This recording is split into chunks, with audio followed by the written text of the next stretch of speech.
O som do motor cessou como quem corta um fio de tensão.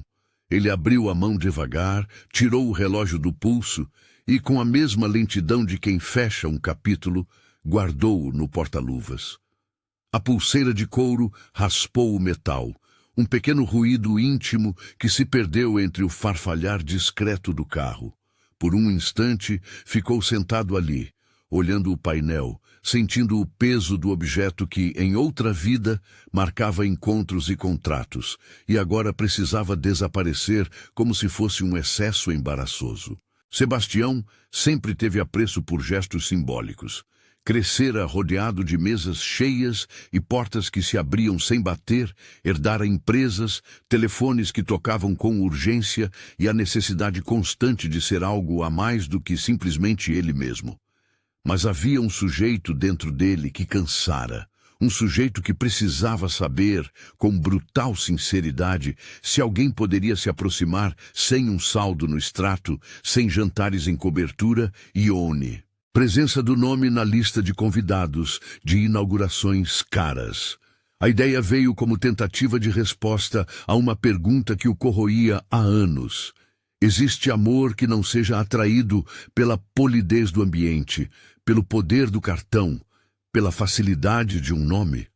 Há quanto tempo ele se deixara reduzir à imagem que o dinheiro construíra para ele? E se fingisse o oposto? Se colocasse uma roupagem de escassez, de rotina comum, o que encontraria do outro lado? Criou um método prático. Apps, perfis anônimos, uma carteira simples, roupas discretas, explicações plausíveis para ausências. Passou semanas estudando cardápios de botecos, falando com motoristas de aplicativo, aprendendo o tom exato de quem vive sem pressa de ser notado. Quando aparecia em um restaurante popular e pedia um misto quente, fazia como se fosse a primeira vez que alguém tivesse convidado aquele homem para um lanche. O experimento tinha regras rígidas, nada de alardes, nada de menções a empresas, nenhuma nota fiscal que traísse a vida real. Era um teste, pensou, um teste que podia ferir, mas que talvez lhe devolvesse algo que ele achava perdido: autenticidade. A primeira vez que o plano tomou forma diante de olhos alheios foi num fim de tarde cinzento de maio. O restaurante era daqueles com cheiro de óleo e pão fresco, bancadas de fórmica e uma meia-luz que transformava rostos em mapas de afeto. Ele entrou usando uma jaqueta simples, calça escura e um sorriso de quem esperava pouco. Pedira a mesa para uma, por hábito, sem revelar que havia um encontro marcado. Mas havia uma cadeira livre na esquina, próxima à janela embaçada, e nela se sentou Marcela quando entrou. Marcela veio com passos de quem carrega mais do que uma bolsa. Trazia cuidado. Não havia pressa no corte de cabelo, que deixou escapar um pouco de perfume barato, mas limpo. Havia uma tensão breve quando olhou à porta, um olhar que mediu possibilidades. Ela tinha mãos que trabalhavam e olhos que não disfarçavam um cansaço orgânico.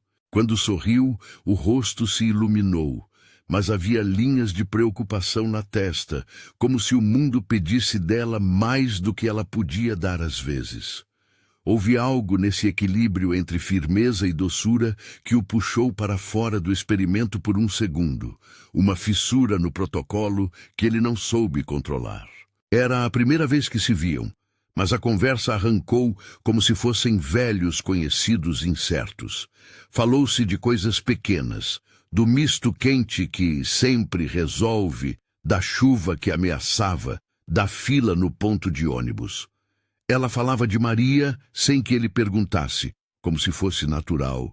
Hoje a escola fez sessão de desenho e ela trouxe um sol amarelo enorme.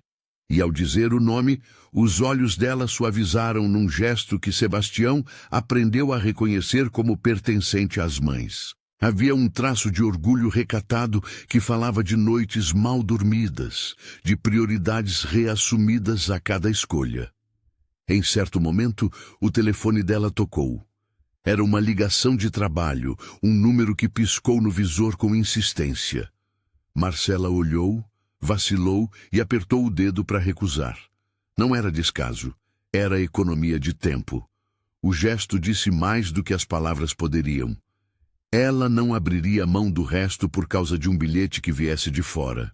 Minha filha tem que estar em casa às 5, explicou depois, quase como quem pede desculpas por ser concreta demais. Isso soou como um juramento, uma doutrina simples que ela não cedia. Sebastião observou tudo com uma mistura de fascínio e culpa. Fascínio porque, em frente a ele, alguém priorizava afetos de uma maneira que o dinheiro nunca tivera poder de comprar. Culpa porque a cada riso contido e cada olhar que mostrava afeto, a máscara que ele usava, a de homem com pouco, pesava mais. Ele começava a perceber que a farsa, mesmo nas suas intenções, deixava rastros. Ao sair, deixou uma quantia modesta, como fazia com todos os encontros daquele molde. Não era miséria, era coerência. Pegou seu casaco e caminhou para o carro.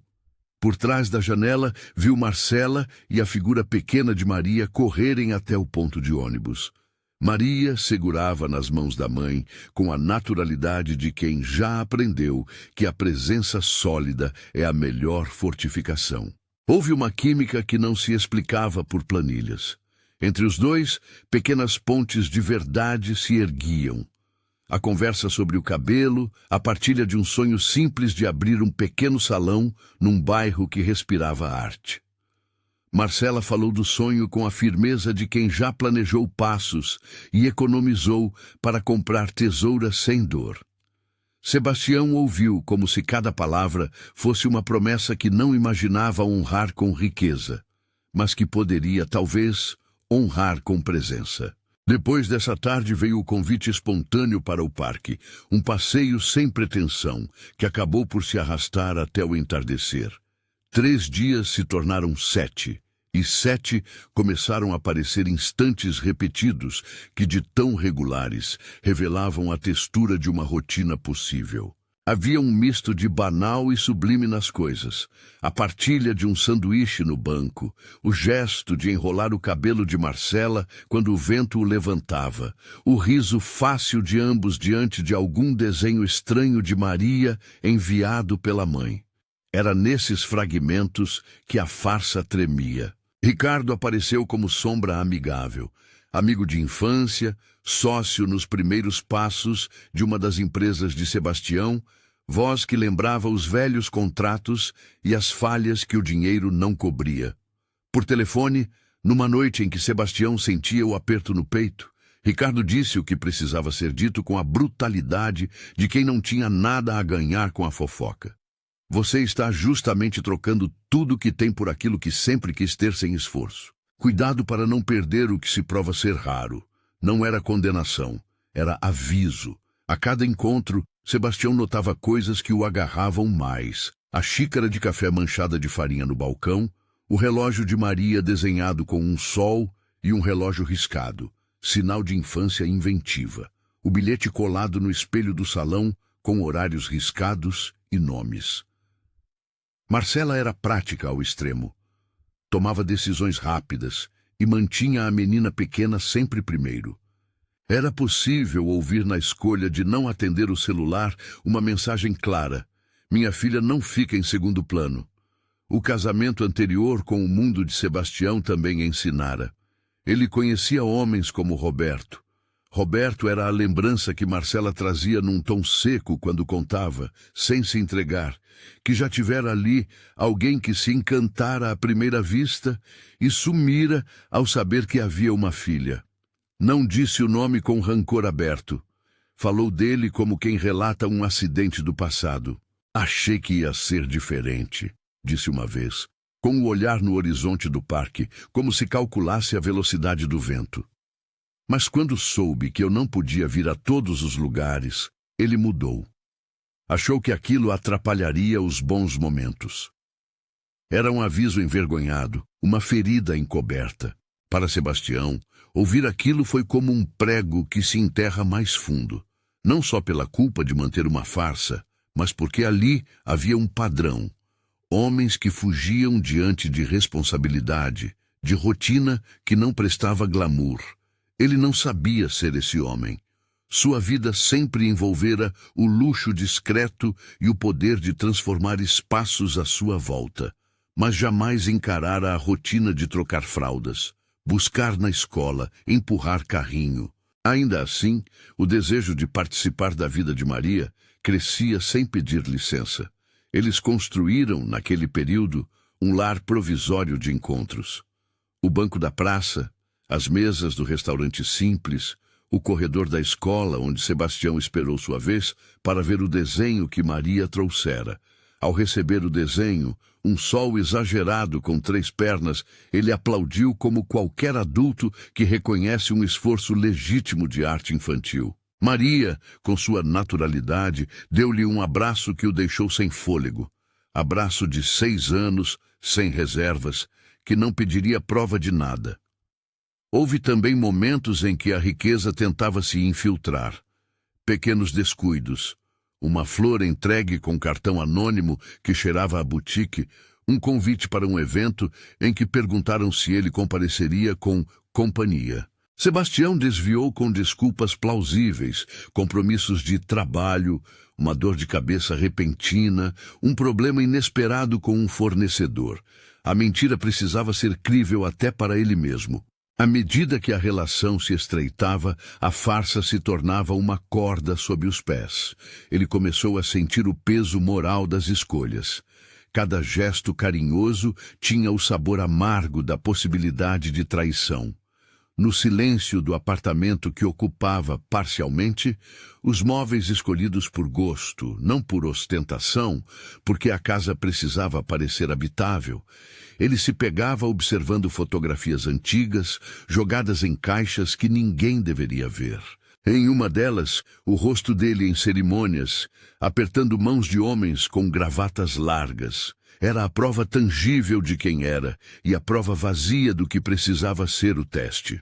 Numa tarde de sábado, quando a chuva limpou a cidade e deixou umidade nas ruas, Sebastião sentou-se no terraço de seu prédio. O ar trazia o cheiro de folha molhada. Chamou Ricardo e falou com franqueza, não como empresário, mas como homem que se perguntava por que escolhera esse caminho. Quero saber o que encontro do outro lado, disse. Ricardo ouviu, sem julgamentos explícitos, mas com firmeza. O que tu queres confirmar tem preço, e esse preço pode ser um sentimento que se despedaça. Confessa e arrisca o que estás experimentando. O resto, tu já sabes. Ou então assume a mentira até o fim e vive com o que isso te dá. Algo que não é amor, é confirmação. A alternativa soou cruel. Sebastião sabia de que lado da moeda estava escolhendo jogar. A rotina com Marcela trouxe pequenos rituais que o foram prendendo. Eles tomavam juntos o mesmo café. Ela cortava a ponta do pão de Maria, com a atenção de quem ensina sobre prioridades. Em um desses cafés, Marcela falou do salão com a voz de quem não quer pedir, apenas constatar. Se eu pudesse ter um lugar só meu, talvez conseguisse ficar mais tranquila. Um canto onde Maria possa brincar enquanto eu trabalho. Havia orgulho e pragmatismo no modo como ela justificava o sonho. Não pedia esmola, pedira uma chance. A vontade de ajudá-la cresceu, e com ela a culpa de manter o segredo.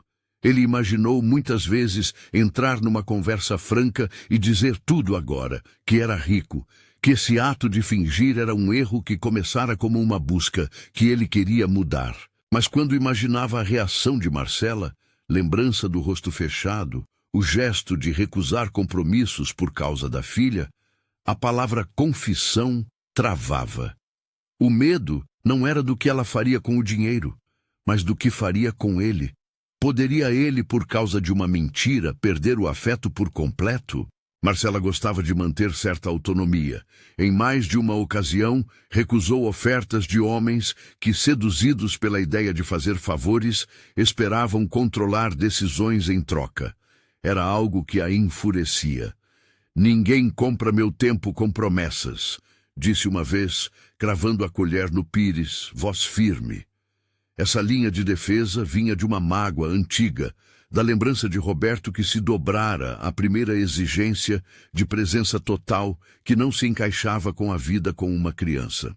Para ela, autonomia significava direção e dignidade. A presença de Maria complicava e tornava sagrada tudo. Maria não era um objeto que podia ser oferecido como garantia. Era um ser com escolhas inatas, com sorrisos, com ciúmes, com perguntas impossíveis de responder totalmente. Uma tarde, ao ver Sebastião e Marcela rindo de algo óbvio, Maria, com a simplicidade infantil, perguntou se ele viria à apresentação da escola na quarta. A pergunta soou como um pedido que não deveria ser quebrado. O rosto dela abria espaços no coração de Sebastião que ele nunca soubera existirem. Houve uma noite em que a tensão virou quase absoluta. Sebastião não quis mais ficar entre a mentira e o possível amor. Sentiu que cada dia era uma dívida a mais com a verdade. Ficou 1 hora a mais no carro, estacionado em frente ao prédio de Marcela, observando janela por janela, com a ansiedade de um intruso. Prendeu o ar, abriu a porta e subiu as escadas até a porta dela. Tocou a campainha e esperou. Quando ela abriu, seus olhos mostraram surpresa, depois curiosidade. — "O que faz aqui tão tarde?" perguntou. Ele sorriu com tristeza e disse apenas: "Não aguento mais fingir." Um rompante de verdade surgiu. Ele contou parte da história. Não tudo, ainda não. Falou da ideia do experimento, de como queria testar o afeto. Sua voz vacilou em momentos, porque havia medo de causar dor que não poderia reparar com um gesto. Marcela ouviu em silêncio. Havia lágrimas, não de teatro, mas lágrimas que surgiam diante da exposição de uma traição emocional. — "Tu brincou com isso?" perguntou. A pergunta era simples, cortante. Ela se afastou e deixou claro que precisava pensar. Não porque fosse frágil, mas porque a confiança era bem guardada e ele a ameaçara. Disse que aquilo não era um jogo que poderia ser revertido com palavras. — "Quem garante que amanhã não és outro?" perguntou ela, e o olhar fixo dizia: "Quem garante que isso é amor e não mais uma curiosidade sua?" Ele ofereceu desculpas, ofereceu o que sentia, ofereceu nada material, porque sabia que oferta financeira agora soaria barata e manipuladora. Marcela fechou a porta com delicadeza que parecia punir mais do que gritar. Ao deixar o prédio naquela noite, Sebastião atravessou a cidade com ruas molhadas e a sensação de que algo importante se partira. Não foi apenas a imagem de homem enganador. Foi a possibilidade real de perder aquilo que começara a tomar a forma de uma família. Ele prometeu a si mesmo que não repetiria o erro. Decidiu então que confessaria tudo, que contaria a realidade dos fatos, que revelaria suas empresas, que mostraria a conta bancária, que abriria o mundo que escondera. A promessa soava simples no carro, com o volante nas mãos, mas o caminho até a verdade parecia mais longo do que qualquer avenida. A noite que se seguiu foi de insônia e movimentos repetidos. Ricardo ligou e ouviu a versão truncada do que acontecera. — "Confessa até o fim", disse Ricardo firme. "Não guardes peça por peça. A verdade inteira dói menos do que um mosaico de mentiras." Sebastião entendeu que, a julgar pela experiência, metade da dor vinha da dúvida. Ele considerou então que talvez fosse hora de abrir todos os armários, mostrar as chaves, os contratos, as fotos. Mas havia algo dentro dele que temia mais. O risco de que, mesmo com tudo exposto, Marcela percebesse que o engano não era apenas omissão, e sim manipulação, e que atenderia à reação natural de proteger a filha. Os dias seguintes foram um entremeio de proximidade e afastamento. Eles continuaram a se ver, numa espécie de trepidação controlada, risos, conversas, hesitações. O que antes fluía com naturalidade agora carregava uma camada de brutalidade. Cada gesto dele vinha acompanhado de pensamentos sobre o que ela pensaria ao descobrir o saldo de sua conta, as mansões, as reuniões em restaurantes caros em que ele fingira ser apenas um cliente qualquer.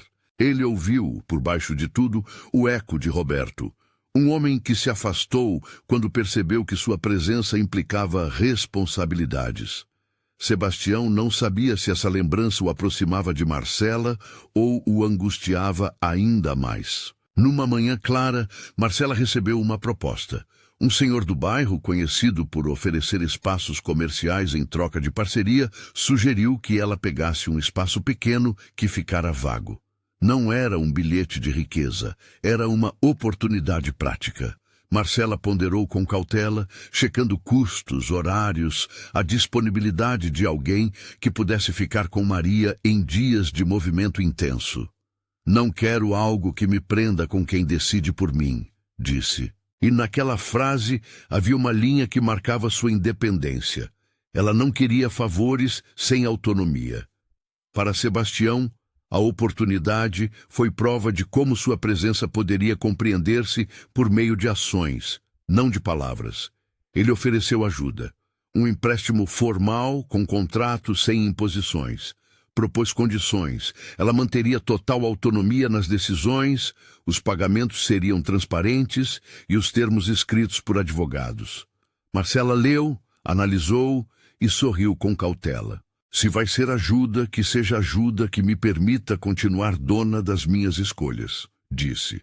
Ali, pela primeira vez, ele sentiu que existia uma ponte entre reparar um erro e construir algo legítimo. Mas ainda restava o segredo, aquilo que pesava e precisava ser revelado completamente.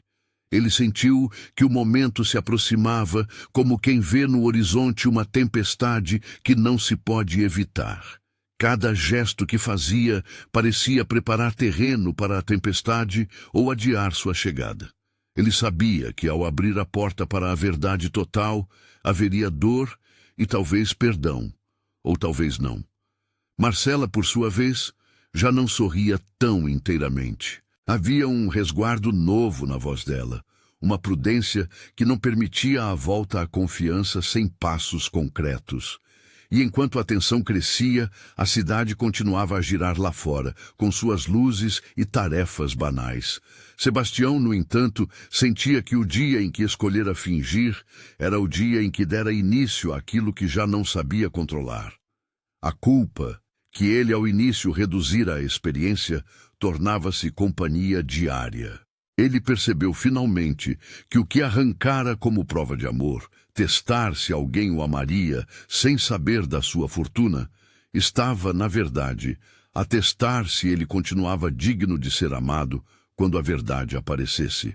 Em uma tarde de domingo, depois de uma visita ao parque em que Maria fizera um desenho de família com 4 pessoas, mãe, pai, um cachorro e um sol, Sebastião segurou o papel entre os dedos com o cuidado de quem manuseia um documento frágil. O desenho não pedia nada. Pedia só uma presença que fosse. Ele olhou para o sol e, por um segundo, julgou que confessar seria oferecer aquilo que Maria já havia desenhado, um lugar fixo ao lado de quem cuidava dela. O impulso de contar tudo virou uma voz que se tornava cada vez mais alta, e ainda assim havia medo, medo de que a confissão viesse tarde demais, medo de que Marcela, com sua dignidade ferida, escolhesse afastar-se por completo, medo de que Maria, que perdoava com a naturalidade de quem ainda desconhece traições adultas, pudesse também ver os adultos que a rodeavam com desconfiança.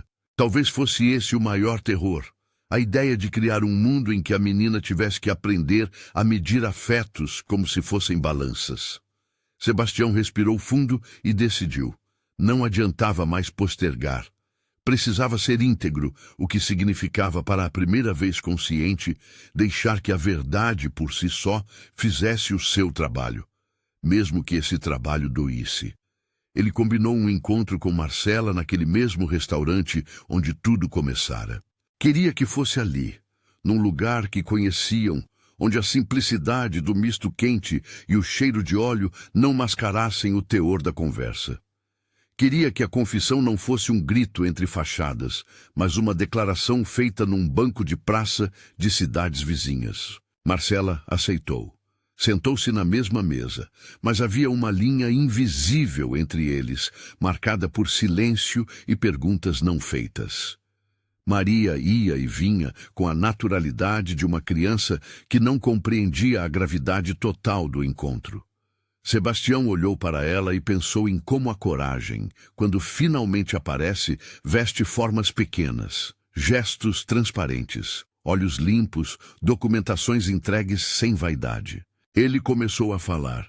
Não deu explicações longas. Foi direto, parecendo cortar algo com a tesoura da honestidade. Eu não sou quem te disse que era, confessou. Eu não tenho vivido de pobreza. Finjo. Fiz um experimento para saber se alguém me amaria sem saber quem eu era. Marcela ouviu e o rosto dela ficou atroz, não por fúria teatral, mas por uma dor lançada ao centro. Tu brincou com a vida de uma criança por curiosidade? Perguntou ela, contendo as palavras. A pergunta, mais do que acusação, era ferida exposta. Houve silêncio. Maria desenhava distraída com seu mundo. A cena era de um realismo cortante, a confissão que podia arruinar tudo e a vida infantil que continuava, imune ao teatro dos adultos.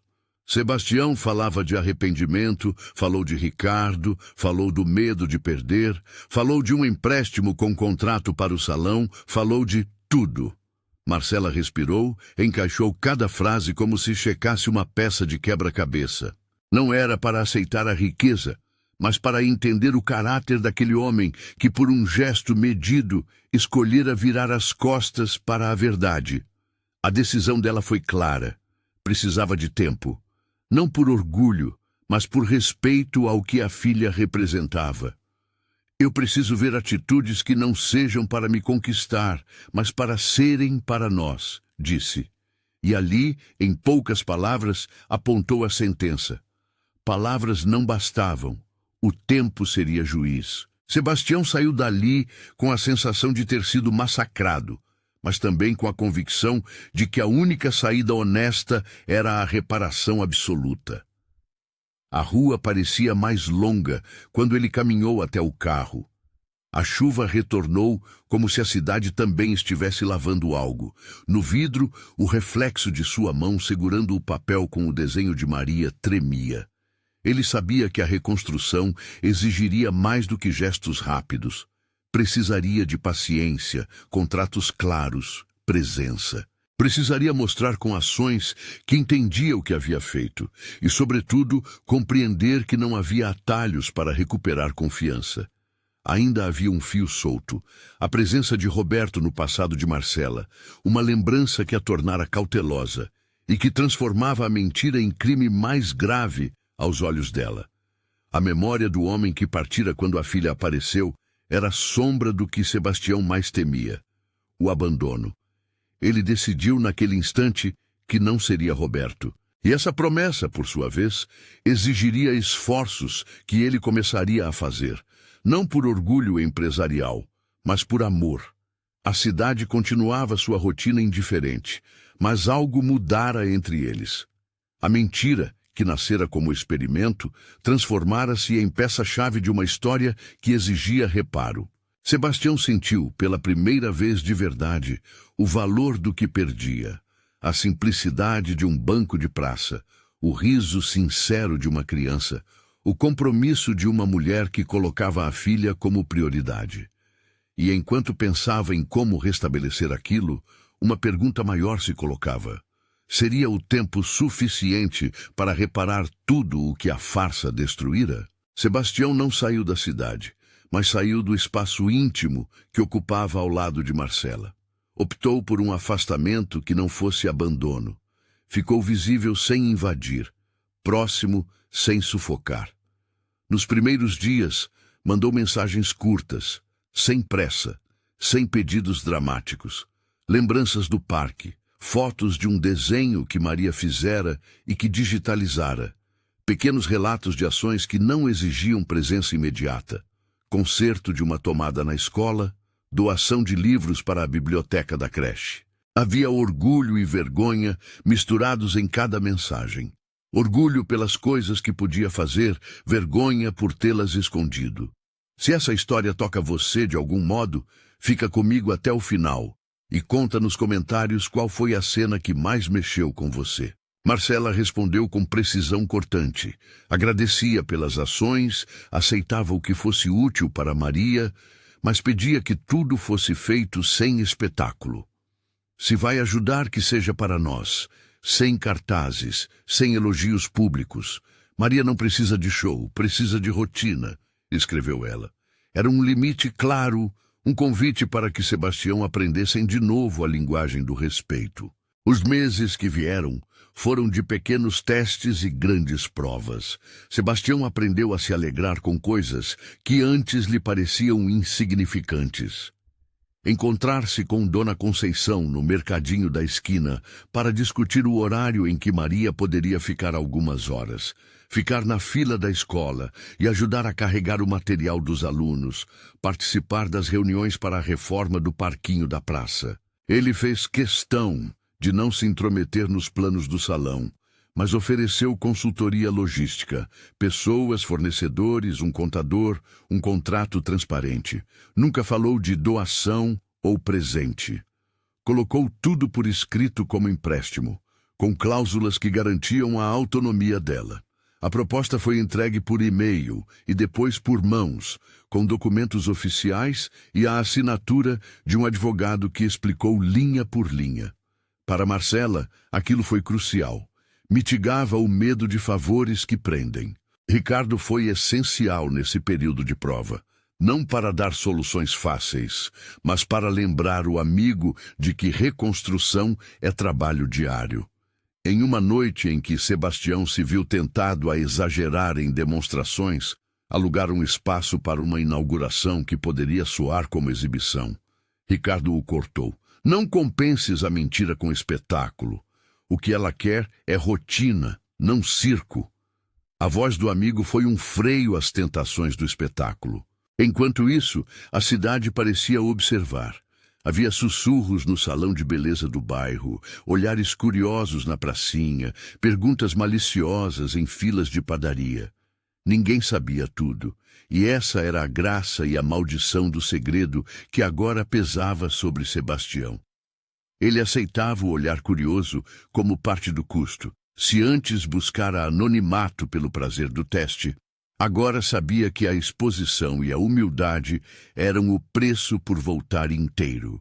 Maria teve um papel inesperadamente poderoso nesse processo. A menina, com a levidade dos 6 anos, começou a enviar bilhetes desenhados, um sol com um coração grande, um pedido para que Sebastião voltasse para a apresentação na escola. Não entendia todas as nuances dos acordos contratuais, mas sabia medir presença. Em uma tarde, ao encontrá-lo no parquinho, agarrou a mão dele e soprou. Tu prometeu vir no sábado, né? Era um pedido simples, quase uma lei. A promessa passou a significar para Sebastião aquilo que não significara para nenhum contrato: responsabilidade afetiva. Marcela observava tudo de longe, como quem testa uma água que ainda está morna. Havia dias em que conversavam sobre banalidades e outros em que o passado aflorava. Lembranças velhas de Roberto, sombras que não desaparecem com trocas de palavra. Em uma dessas conversas, ao ver que Sebastião oferecia apoio sem imposição, ela comentou com frieza que se algo os unisse, teria de ser por vontade livre, não por dívida. Se eu aceitar tua ajuda e amanhã te cansares, Maria vai aprender que as pessoas entram e saem da nossa vida dependendo do que ganham, disse ela, olhando para a xícara vazia. Quero que a presença seja uma escolha, não uma conta paga. Era um pedido de constância, um pedido ético. Os gestos de Sebastião tornaram-se pequenos e consistentes. Em vez de grandes presentes, ele alugou por conta própria materiais para oficinas infantis no salão. Livros, tintas laváveis, almofadas. Acordou com Dona Conceição um esquema de babysitting voluntário em horários de pico para que Marcela pudesse testar a demanda sem sobrecarregar a rotina. Pagou contas atrasadas do salão sem que isso gerasse manchetes. Fez transferência em nome do CNPJ da empresa dela, com recibos e acompanhamento contábil. Quando começou a aparecer com menos frequência ao redor, era apenas para pegar Maria na escola em dias combinados, ou para buscar uma lâmpada quebrada, como se fosse um vizinho atencioso. Houve também recuos dolorosos. Algumas propostas dela foram recusadas por Sebastião, não por orgulho, mas por medo de repetir erros antigos. Em uma tarde, Marcela recebeu a ligação de Roberto. Ele saiu da sombra com promessas óbvias. Dinheiro para montar um salão de bairro, ajuda inicial sem envolvimento. Marcela desligou tapeando o ar, dizendo que preferia algo que viesse sem condições. Roberto, sem a fibra moral que o mantinha distante de compromissos verdadeiros, insistiu com conveniências. Ao ouvir isso, Sebastião sentiu um nó. A tentação de provar que era melhor com gestos grandiosos, mas lembraram-no das trombetas que Ricardo lhe avisara para não atender. O tempo trouxe a prova real. Uma manhã, no feriado, Marcela entrou no antigo salão com os olhos brilhando e a voz contida. Havia encontrado um fornecedor que aceitava pagamento parcelado. Ela precisava de linóleo novo, de um kit de ferramentas para as manicures, de uma lavadora de toalhas. Não pediu ajuda, contou. O sorriso que o rosto dela mostrava era de conquista e não de súplica. Sebastião, sem teatralidade, disse que cobriria metade do valor sob contrato, com a condição de que Marcela fosse a única responsável pelas decisões do negócio. Ela leu o documento, riu com uma ponta de ironia e assinou. Para ela, o contrato era uma armadura. Garantia que a autonomia não seria trocada por favores. O processo de reconstrução era assim: atos concretos, repetidos, com precisão e sem anúncios. Havia dias em que Marcela admitia que sentia menos raiva e dias em que a lembrança da farsa a corroía. Para cada gesto paternalista que surgia na vizinhança, "Ele tem dinheiro, vai resolver", Marcela respondia com clareza. Não é sobre resolver, é sobre respeitar. E para cada mal-entendido, Sebastião mostrava pacientemente documentos e recibos. Admitia que a confiança perdida não seria recuperada por assinatura, mas pelas ações que viessem depois. A inauguração do salão foi um episódio contido e íntimo. Marcela quis poucos convidados. Dona Conceição, algumas clientes antigas, uma das professoras da escola de Maria, Ricardo e, é claro, Sebastião. O espaço cheirava a novo. Verniz, shampoos florais, o aroma de café fresco que uma vizinha trouxera. Havia um cartaz simples: Salão da Marcela, mãos que cuidam. Maria correu pelo chão com uma tesoura de brinquedo presa numa bolsinha imaginária. Quando cortaram a fita, uma fita curta, sem circulação em redes sociais, houve choros contidos, sorrisos, aplausos que soavam como uma vitória de poucas pessoas e muito significado. Ali, no pequeno salão da rua, não havia ostentação, havia autonomia e dignidade. A atitude de Sebastião em todo o processo foi se despojar. Deixou de ser um doador anônimo para ser um parceiro que reconhecia limites. Às vezes, faltava-lhe a paciência. Havia noites em que escrevia cartas que nunca enviou. Em outras, marcava presença em eventos da escola e participava da organização de uma feirinha para arrecadar fundos para a biblioteca. Essas presenças, simples e não teatralizadas, foram costurando novamente a trama que tinha rasgado. O reencontro definitivo com Marcela aconteceu numa manhã de domingo no Ibirapuera. Não foi uma cena dramática, foi um diálogo ensaiado por meses de pequenas conversas. Sentaram-se no banco de madeira que dava para o lago. Maria fez castelos de areia e corações de papel. O ar estava morno. Sebastião finalmente falou tudo o que faltava. Mostrou documentos, explicou seu medo e reconheceu sem subterfúgios a gravidade do gesto. "Eu errei em te esconder. Não foi para te proteger. Foi por medo de que a imagem que tinha me afastasse do que eu mais desejava. Isso não te dá direito a nada, só me dá a obrigação de reparar. Marcela ouviu com os olhos baixos. Havia um reconhecimento na voz dela, não de perdão imediato, mas de apreciação por ser tratado com frontalidade. Ela disse as condições com que aceitava que recomeçassem. Não foram ordens vazias, foram termos que exigiam tempo e atitude. Transparência total nas finanças relacionadas ao salão, reuniões mensais entre eles para discutir prioridades, a participação de Sebastião nas rotinas com Maria, apenas quando isso não interferisse no senso de privacidade e independência da família, e um limite claro sobre intervenções externas. Marcela pediu também que Sebastião aceitasse que o afeto de Maria fosse construído por ela própria. Não quero que tu compre o afeto dela, quero que tu ganhe espaço por ser alguém em quem ela confia, afirmou. Para Sebastião, ouvir aquilo foi ouvir a própria sentença para seus medos. Deveria provar com atos que queria a família, não a imagem de ser o salvador. Houve uma cena em que Roberto reapareceu, tentando de novo uma reentrada. Convidou Marcela para um café com promessas vagas. Ela encontrou Roberto e, com a franqueza que a tinha preservado, explicou que agora preferia autonomia e que não havia lugar para promessas sem responsabilidade. Roberto tentou argumentar, mas percebeu pela primeira vez que a mulher que ignorara era outra. O contraste entre a postura de Roberto e a constância de Sebastião ficou claro. Roberto oferecia facilidade.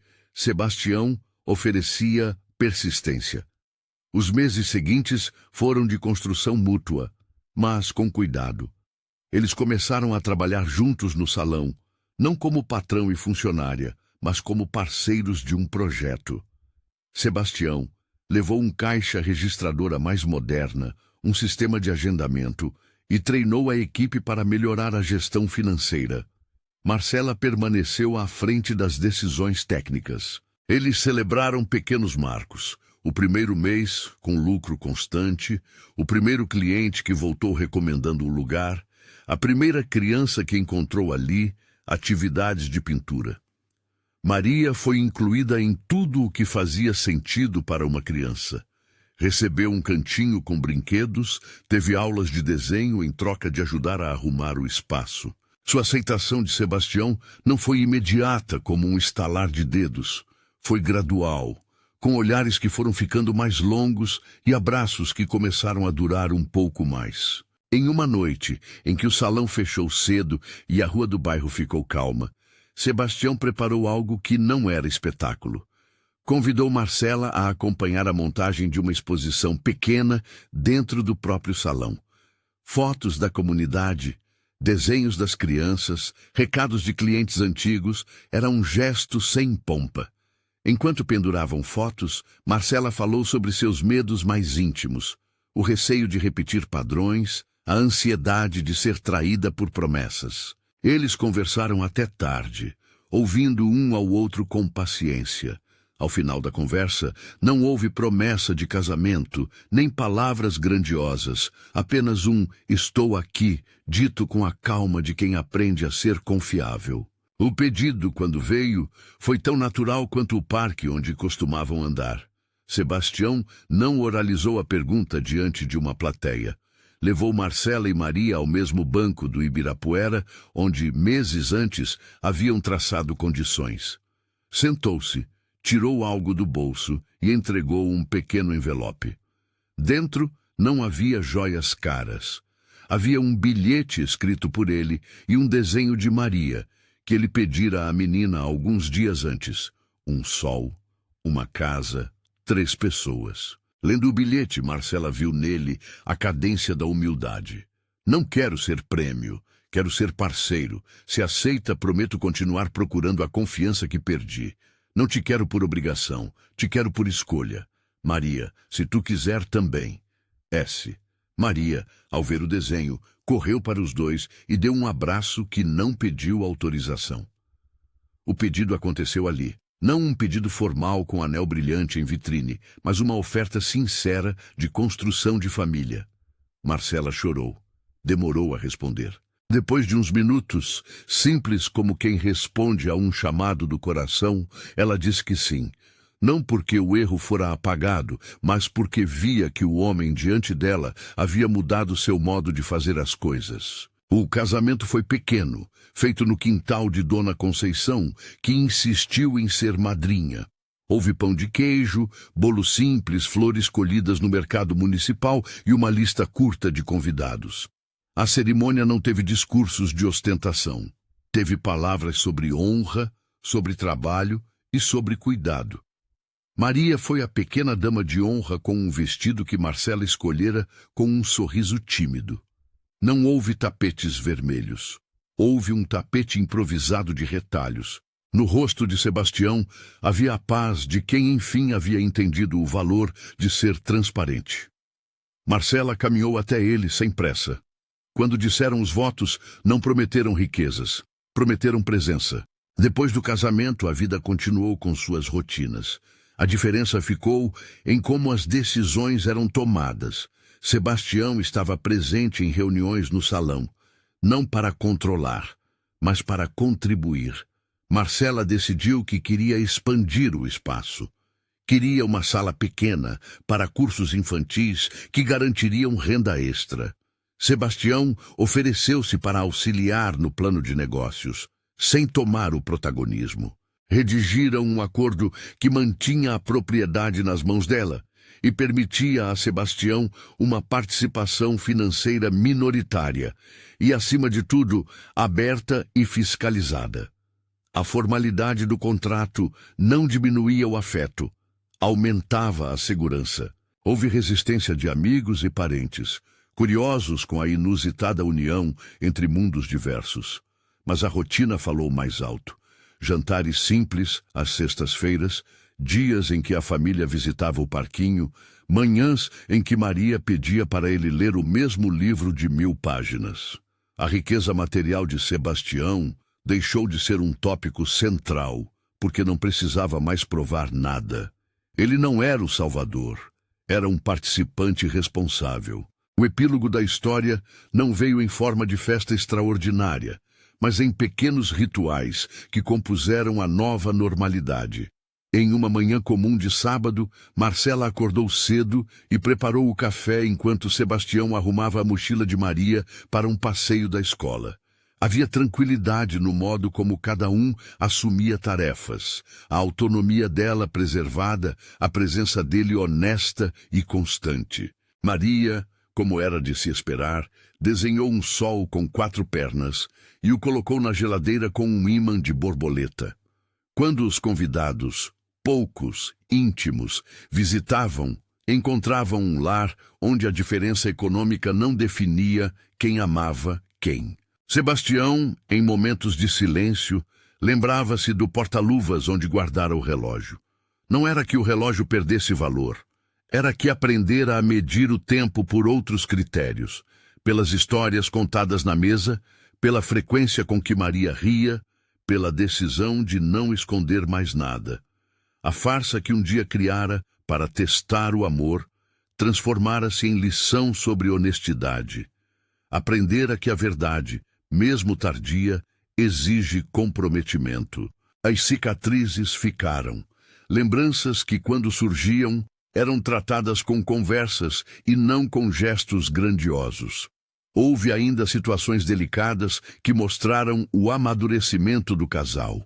Em uma visita à escola, um professor perguntou em tom curioso como reagiriam se Maria pedisse algo que exigisse sacrifício. Marcela respondeu que ensina a filha sobre prioridades, mas que a família sempre busca o equilíbrio entre sonhos e presença. Sebastião completou com serenidade. E eu aprendi que estar é mais importante do que pagar. A frase soou sincera, porque agora era respaldada por ações rotineiras. Em outra passagem, uma cliente emocionada do salão contou como havia sentido diferença no atendimento. Não era apenas o corte, era a forma como o espaço respeitava a história de cada uma. Esse retorno alimentou o que Marcela chamava de orgulho trabalhador, um orgulho que não aceitava humilhação e que agora se conciliava com a sensação de apoio justo. O tempo não apagou as memórias ruins, mas as transformou em aprendizado.